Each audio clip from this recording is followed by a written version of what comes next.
آپ نے خود کہا تھا عمر ایوب صاحب کہ ہم سنجانی پہ جا کر بیٹھتے ہیں، لیکن آپ سے وہ جو پیاسی ڈائن تھی جس کو خون چاہیے تھا وہ آپ سے سنبھالی نہیں گئی، وہ خون لینے آئی تھی اور خون بہا کے چلی گئی۔ عمر ایوب صاحب کہتے ہیں کہ جوڈیشل انکوائری کرائی جائے، ویسے بھی اب ترامیم کے بعد عدلیہ پر آپ لوگوں کا اعتماد اور بڑھ گیا ہے، تو جوڈیشل انکوائری کروائیں گے آپ لوگ اس کی؟ دیکھیں میں آپ کو ایک بات بتاتا ہوں، ہمارا کیا ہے، ہم کیا کہ ہمارا اعتماد بڑھے یا کم ہو، ہم تو وہ سزائیں ہم نے بھگتی ہے کہ جس کی کوئی مثال نہیں ملتی۔ پاناما میں بلا کے اقامہ میں ڈسکوالیفائی کر دیا، ہمارے لیڈر آتے ہیں تو ان کو کہا جاتا ہے کہ گاڈ فادر اور سیزلین مافیا۔ عمران خان جاتے ہیں عمر ایوب کے لیڈر تو ان کو کہتے ہیں گڈ ٹو سی یو، اور 100 سے زائد مقدمات میں ان کو کارپٹ کور مل جاتا ہے، ضمانتیں مل جاتی ہیں کہ صاحب کو لے جائیں جی ریسٹ ہاؤس میں ٹھہرا لیں، گپ شپ لگوائیں، ان کو موبائل دیں، ان کو فیملی بلائیں، دوستوں کو ملائیں، ملاقاتیں کرائیں، یہ فیسیلیٹیشن ان کی ہوتی ہے۔ ایک آئینی ترامیم کی بات کچھ اور ہے۔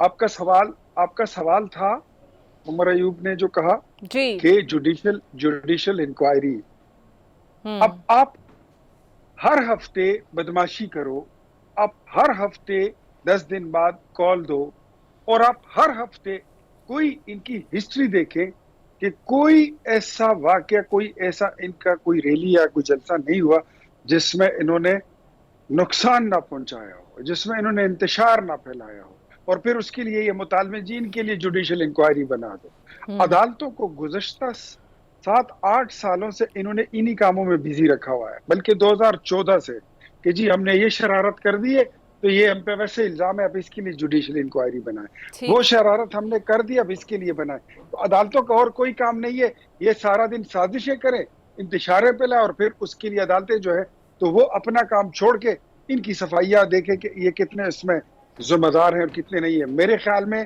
the things are very much loud and clear, very transparent۔ آپ کو بتا دیا گیا تھا، آپ نے خود کہا تھا عمر ایوب صاحب کہ ہم سنجانی پہ جا کر بیٹھتے ہیں، لیکن آپ سے وہ جو پیاسی ڈائن تھی جس کو خون چاہیے تھا وہ آپ سے سنبھالی نہیں گئی، وہ خون لینے آئی تھی اور خون بہا کے چلی گئی۔ اور پھر آپ کیا بات کرتے ہیں، آپ کی کیا بات، آپ خود کو کہتے ہیں کہ میں پشتون ہوں، میں پٹھان ہوں۔ آپ نے پشتونوں کو، پشتون بیٹوں کو، پشتون بچوں کو، ان کی ماں بہنوں کو آپ اسلام آباد کے ڈی چوک میں بے یار و مددگار چھوڑ کر آپ ٹھیک ہے اختیار بھاگے صاحب، ہیں۔ سر یہ بتائیے گا، تحریک انصاف کہہ رہی ہے کہ تقریباً 12 کارکنوں کی ہلاکتوں کا دعویٰ وہ کر رہی ہے، تصاویر بھی شیئر کر رہی ہے، اور وہ کہتے ہیں کہ گولی چلانا کیا کسی سیاسی مسئلے کا حل ہو سکتا ہے؟ حکومت فی الحال اس سے انکاری تو ہے، لیکن آپ کو نہیں لگتا یہ واقعات حکومت کا بہت دیر تک پیچھا کریں گے؟ بسم اللہ الرحمن الرحیم، بہت شکریہ۔ دیکھیں سب سے پہلے تو بات یہ ہے نا کہ اب 6-7 یا 8 لوگوں کی ان کے جان بحق ہونے کا یا شہید ہونے کا جو یہ کلیم کر رہے ہیں، تو پہلے تو ان سے یہ پوچھیں نا کہ آپ نے تو کہا تھا کہ 100 سے زائد لوگ مرے ہوئے ہیں، 300 لوگ مرے ہوئے ہیں، 400 لوگ مرے ہوئے ہیں۔ ہائپ کریٹ کرنی تھی نا پولیٹیکل، ہر بار جھوٹ بولنا، پروپیگنڈا کرنا کہ میرے خلاف امریکہ سے سائفر آیا ہے، وہ بھی ایک جھوٹ، پھر امریکہ نے میری حکومت گرائی، وہ بھی ایک جھوٹ، پھر کہتے ہیں فلانے نے میری حکومت، مطلب جھوٹ پہ سارے بیانیے گڑے جاتے ہیں۔ یہ اس کا تسلسل اگر آپ پیچھے جائیں گے تو یہ آپ کو 1 کروڑ نوکریوں اور 50 لاکھ گھروں تک پہنچا دیں گے، یہ وہی بات ہے۔ اچھا اب آتے ہیں اس مسئلے پر کہ اموات ہوئی ہیں۔ بالکل میں سمجھتا ہوں کہ ایک حیثیت مسلمان میں سمجھتا ہوں، اور یہ میرا ایمان ہے، ہم سب کا ایمان ہے، کہ ایک انسان کا قتل پوری انسانیت کا قتل ہے، اس میں کوئی شک نہیں۔